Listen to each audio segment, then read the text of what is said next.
Podcast mau tidur. Balik lagi di podcast mau tidur. Yuk, bobo. Dan kalau kemarin kita udah kedatangan dari FIB sama dari Visip, kali ini gue ada juga nih teman-teman dari Visip. Yang pertama ada siapa? Nama gue Edo. Ada juga dari FIB. Jasmine. Ada juga dari Visip juga. Porol namaku. Nah, ini karena dua-duanya Visip nih ya, dan gue tahu dari mereka tuh dari jurusan HI ini pentolan-pentolan hubungan internasional. Dan di tengah ini FIB ini di sastra apa? Gue dari studi kejepangan. Wah, gokil banget guys. Kali ini tamu-tamu kita keren deh. Nah, jadi berhubung kalian dari HI dan dari studi kejepangan yang berhubungan sama negara-negara nih ya, kan COVID-19 ini banyak menuai kontroversi nih dari kalangan netizen terutama. Menurut kalian ada nggak sih kebijakan-kebijakan di Indonesia tuh yang jadi kontroversi gitu? Kalau gue ini sih gue sempet sebelumnya sih ya, gue sempet ya baca-baca berita lah, biasa kan kita gabut nih di rumah kan, jadi ya udahlah kita baca berita aja kan. Nah, jadi kayak gue bahas dari Kompas ini itu kayak ada 3 kebijakan itu yang bener-bener kontroversial. Jadi yang pertama itu ada ojek online tidak boleh bawa penumpang. Nah, terus yang kedua itu tentang pelarangan buat mudik. Terus yang ketiga itu tentang usia di bawah 45 tahun itu bisa bisa melakukan aktivitas seperti biasanya, sedangkan yang di atas 45 tahun itu ada pembatasannya gitu deh. Tapi kalau gue setuju sih yang transportasi, karena kan kalau ojek online lu nempel sama abangnya gitu loh. Iya Apalagi sih. lagi ini apa namanya polisi tidur, Iya nempel kan? kan COVID tapi kena COVID. kena COVID. Tapi kalau yang ini gue setuju banget sih, soalnya kalau yang dari gue baca, jadi pelarangannya itu tuh cuma khusus buat yang roda 2 doang. Oh, iya Jadi yang kan, roda makanya. 2 itu cuma boleh antar barang doang. Oh, Jadi kalau sama mau GoFood ya, iya. biasanya. Jadi kalau mau yang bawa penumpang ya harus yang roda 4 gitulah. Jadi kayak biar ada space Terus gitu yang kan. roda 4 ya. Iya. Roda 3 Roda 3 beca kan enggak ada. Bajai. Oh iya becak ada. Gue becak. Dikit lagi ada di Gue Indonesia. becak, kita yang bikin gue becak. Nah tapi tadi lo berdua nih gimana menurut kalian kebijakan-kebijakan tadi? Kalau yang mengenai apa nih? Terserah yang tiga-tiganya. Kalau gue sama Edo kan setuju nih sama yang transportasi. Kalau lo bertiga? Kalau yang transportasi sih gue setuju banget gitu. Tapi yang 45 tahun itu kan sempat jadi kontroversi juga tuh. Yang 45 tahun ke mana? 45 tahun ke bawah itu bisa beraktivitas Boleh. seperti biasanya lah. Boleh aktivitas. Ya, sebenarnya sama aja sih ya, soalnya kan orang 45 tahun ke bawah juga bisa jadi kayak karier gitu buat orang-orang di sekitarnya atau di dalam rumahnya gitu kan. Nah, makanya itu sih menurut gua Kurang efektif Kurang ya? efektif Berarti banget. lo kurang setuju nih? malah kan yang di bawah 45 tahun tuh lebih aktif kemana-mana gitu. Kalau yang 45 tahun ke atas kan mungkin cuma kerja apa gimana. Cuma di rumah. Kalau ya sih? Kalau gue sih yang ojek itu sebenarnya ya gimana ya, kayak ya untuk kesehatan sih perlu, maksudnya kayak kita nggak bisa naik ojek gitu. Tapi di sisi lain gue juga kasihan sama ojek online itu.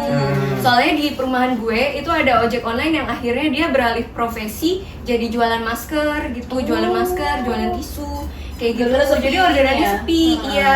Terus juga bagi beberapa orang ya, kalau misalnya ojek sama mobil kan beda ya harganya. Kalau misalnya lo jaraknya deket, lo nggak punya kendaraan pribadi, Iya, benar-benar. kan ya kasihan sih. Iya sih. Cuma ya mau Setuju, gimana setuju. lagi. Tapi emang COVID ini jadi dilema nggak sih? Di sisi Iya. lain lo harus menyelamatkan kesehatan nih dalam Iya. bidang kesehatan, tapi di sisi lain juga ekonomi harus Ekonomi terus juga jalan. harus Gitu. jalan. Tapi kalau menurut pandangan kalian, lu pada lebih enaknya gimana sih? Ini sebagai generasi muda. Kalau gue jujur gimana ya, bahkan kayak presiden kita sendiri ataupun bahkan dari pejabat-pejabat pemerintah lah, dari kementerian-kementerian, sebenarnya pertanyaan ini nih kayak pertanyaan yang rada tricky dan rada sulit gitu loh. Iya, benar. Gimana sih kayak Setuju. kalau misalkan ditanya pemerintah tuh ngeduluin ekonomi atau kesehatan. Kalaupun gue sebagai pemerintah dan respon pemerintah selama ini ya mereka cenderung main aman aja, pasti jawabannya kayak Bener-bener. kayak ya sebisa mungkin seimbang lah, harus bisa melaksanakan kegiatan ekonomi, tetapi dengan protokol-protokol kesehatan yang menunjang kesehatan. Dan bagi gue ya emang kalau misalkan di keadaan sekarang emang kita nggak bisa Milih salah Nggak bisa milih salah satu ya? nggak bisa munafik lah, kita Iya. harus milih salah satu karena emang ya kita kalau kesehatan ya buat kesehatan kita, karena bisa meninggal juga kan karena Iya, COVID ini. benar-benar. Tapi kalau misalkan kita nggak mencari pekerjaan ataupun yang berhubungan dengan ekonomi ya kita bakal mati karena kelaparan. Jadi kayak benar. kita nggak bisa munafik buat milih salah satu lah kalau menurut gue sih. Dan kalau menurut gue juga sebagai generasi muda, seenggaknya lo lu nggak usah terlalu ngeritik juga deh, Iya. tapi lu juga tindakan gitu loh. Lu nggak usah Kontribusi. nongkrong mulu gitu. Lu protes ke pemerintah tapi lu masih nongkrong tuh kayak emosi gitu loh. Iya, Kayak emang. Iya nggak sih, guna nggak ah, sih? Iya nggak sih? banyak nih teman gue nih yang ngomong masalah COVID nih kayak COVID nih ini. Ah, pemerintah Tapi jadi- Anda masih nongkrong sampai malam begitu Anda loh. main biliar. Wah, Main biliar. Tidak. Iya, Pemerintah. Anda tidak sesuai dengan kayak omongannya. sebagai generasi muda tuh kita harus ngajak teman-teman kita nih ya, kalian harus konsisten sama omongan kalian gitu loh. Jadi lu ngeritik pemerintah boleh gitu, tapi lu juga harus punya tindakan kayak lu nggak kemana-mana, lu ikutin protokol kesehatan, gak usah aneh-aneh lah gitu ya nggak sih guys? Tapi lu kan dari sastra Jepang nih, Iya. berarti lu banyak tahu tentang negara Jepang dong. Nah kalau Jepang sendiri tuh lagi ada apa nih? Sebenarnya mereka tuh juga galau gitu. Kan mereka harusnya tahun ini ngadain Olimpiade Tokyo kan. Oh, iya, Tahu sih. kan? Oh, iya. Nah, tapi gara-gara Covid ini akhirnya diundur jadi tahun depan. Tapi walaupun kabarnya tahun depan, ada kabar juga mereka tuh nggak yakin kalau diadain tahun depan. Jadi bisa jadi batal gitu. Tapi emang sih mereka kan merhatiin warganya banget ya. Apalagi lagi habis ada banjir nggak sih kalau nggak Oh, salah? banjir udah lama kayaknya. Oh, udah lama ya. Tadi gue kayak lihat di berita. Gak tahu deh apa guenya kurang update, gue nggak Oh, tahu. tadi gue Tapi udah- yang jelas gue lihat kalau yang Covid kayak gitu. Tokyo pun juga masih naik gitu. Jadi sebenarnya mau pemerintah Indonesia, Jepang atau manapun semuanya pun juga galau gitu. Karena gak gampang lah ngadepin Covid ini. Bener. Karena ini virus juga nggak kelihatan kan. Apalagi kalau lu lihat kemarin nih ada penelitian lagi bilang kalau COVID tuh bisa nyebar lewat udara. Gimana menurut lo tuh, Farol? Itu sih mind blowing banget sih ya.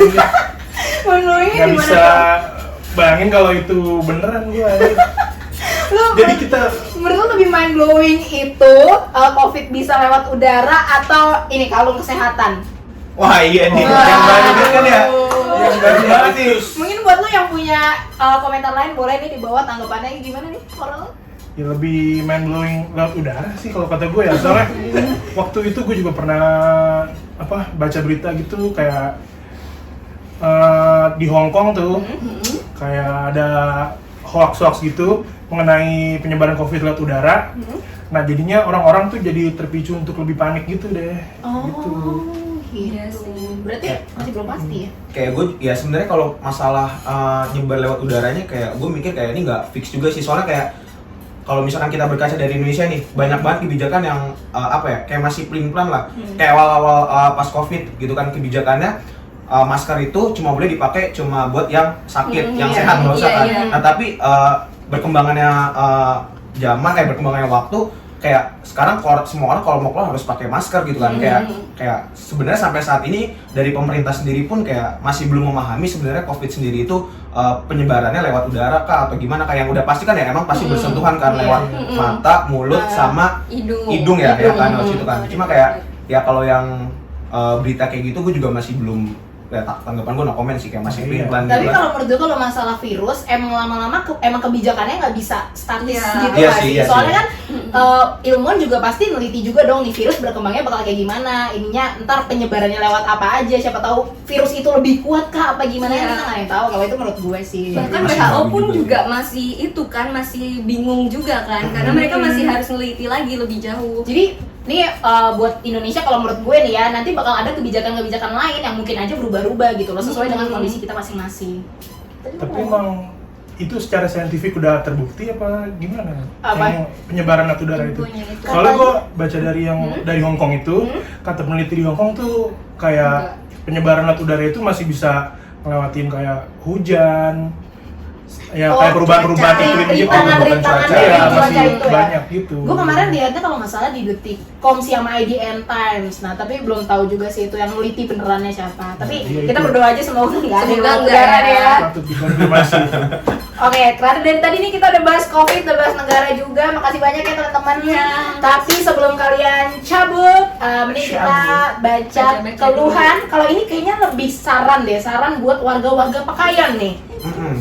Yang pertama, Porol coba baca ini dari siapa? Dari Helmi Arifianto, sarannya itu adalah boleh beraktivitas namun tetap social distancing. Nah, soalnya banyak banget tuh orang-orang yang misalnya nih beli ketoprak, wah, kalau ketopraknya rame nih, kayak masih dulu gitu. Mungkin buat warga Pekayan bisa lebih bijak lagi ya. Kalau misalnya emang tuh ketoprak rame, sabar. Sabar dulu, tunggu sepi gitu kan. Lanjut lagi, Min. Dari Putri Ideli, warga Bekasi jangan nongkrong offline dulu. Wah, tuh siapa tuh yang suka nongkrong online? Jangan yang suka dulu. nongkrong offline. benar. Ngapain nongkrong online? Iya, sekarang kan Iya. udah banyak teknologi WhatsApp Iya. aja bisa video call sampai berlapan loh. Kayak tahan-tahan dulu lah ya. Bisa lah kalau buat ngobrol-ngobrol doang pakai aplikasi. Udah canggih sekarang. Bener. Terus ini nih dari siapa nih, Dok? Dari Naya Natami. Suruh tempat nongkrong set timer per meja maksimal sejam aja gitu. Jadi kayak gue paham sih, jadi kayak dia saranin kayak tempat nongkrong itu ya udah di set aja biar nggak kelamaan, biar nggak rame juga kan. Iya, gitu kan. bener-bener biar bisa gantian juga sama orang lain. Kayak sebenarnya bukan di tempat nongkrong doang sih, kalau bisa tuh di tempat makan, Gramedia, Iya. yang kayak gitu-gitu. Soalnya kan kalau terlalu banyak orang ngumpul kayak, dan orang kan pengen gantian Iya, juga iya, nggak sih, iya. yang ada keperluan bukan cuma lo doang. Itu di supermarket deket gue diatur. Dilimitin ya. Di limit, jadi kayak lo ada nomor antriannya gitu. Oh, bagus Jadi sih kayak gitu. dibatasin. Mungkin Lo bisa nggak tahu jadi tempat inspirasi lain buat mana. supermarket di Bekasi ya. Oke, itu dia tadi guys. Sekian episode tentang kita ngomongin negara kali ya. Nanti bakal ketemu lagi di podcast Mau Mau di tidur. podcast Mau Tidur.